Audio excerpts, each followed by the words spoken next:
Oh, wow, that's the first I've heard on that one. Well, the tone of the movie for me, the humor, I wanted it to sort of have its own tone and have it and really be able to go into a few different areas. So on a certain level, there's obviously like the satiric, self-referential humor about Hollywood and movies. But I also, really wanted to make sure that people could connect with the characters, even though they're these self-absorbed actors, and on the outside it might seem like they would be hard for an audience to connect with. I really felt it was important that they were real people and that they actually had, there was a real journey for all the characters, because I feel like that's really important in any comedy.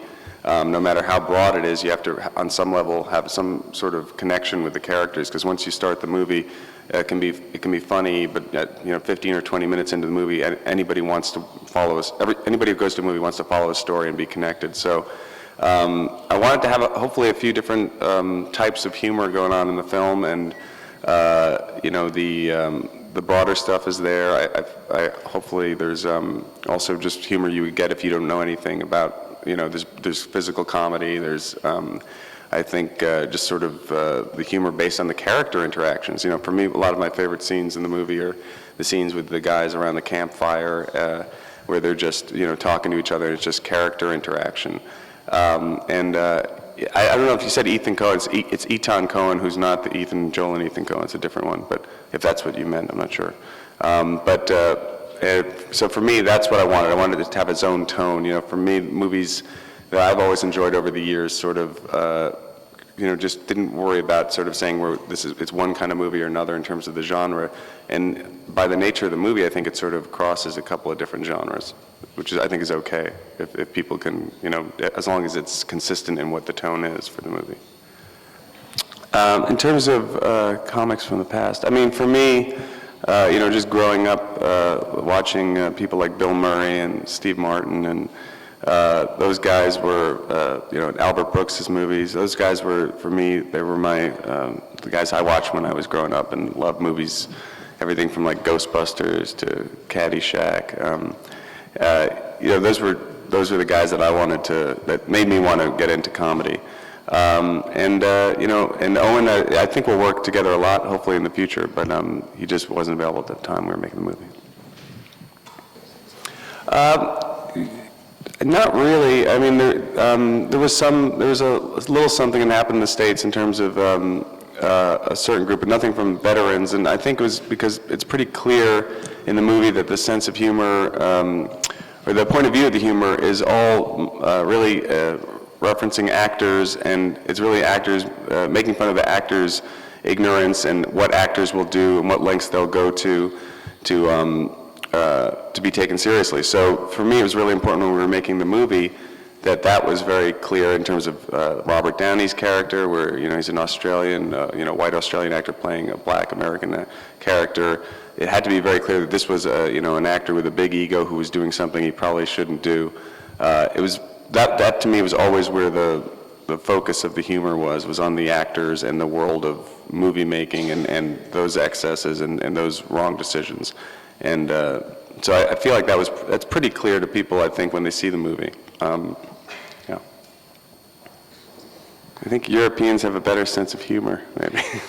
I mean, it's to me, it's I think it's, as I was saying, it's pretty clear to me that it's it's a movie and it's a slightly maybe edgy tone in the humor, but I always wanted to be very clear that we were making fun of ourselves, and I don't think any of the humor is mean-spirited or is it intended to be. And I think sometimes people see an opportunity in time to benefit from attention that's being paid to something, and that's their prerogative. But I feel like you can't really that the political correctness thing sometimes in the States does go a little bit too far, but that can't stop you from doing what you want to do and making the movies you want to make.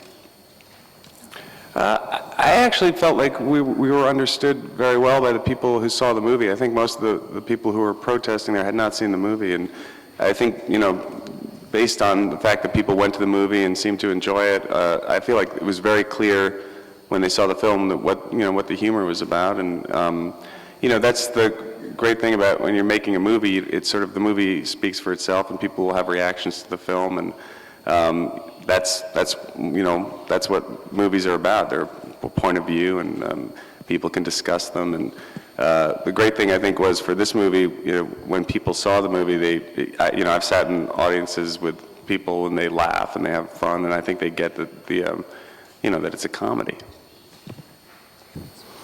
I don't know. I mean, for me, I don't sort of look at it that way in terms of sort of saying I'm going to focus on one thing or another. I just sort of look at it in terms of the specific movie. But for me, this movie was, it's pretty different than Zoolander in that I think it's more about an ensemble and an idea rather than just about a character. But all that is sort of the nature of, I think, being an actor, being a model. Not that I would know about being a model, but it just seems to me a lot of it is based on we have to deal with ego and people's perception of one another, and that's just sort of human nature. So on that level, it's sort of interesting, I think. Ooh. I guess would it be wrong to say the bad guy in a movie? I don't know. I'm not really interested in vilifying her. I'm just very supportive of Obama and Biden, and I feel like that's it's really important for us in this country right now to make that change. And I don't know what kind of actress she is. I don't know. I don't. Actually, yeah, I'm not going to get into that. You can say it.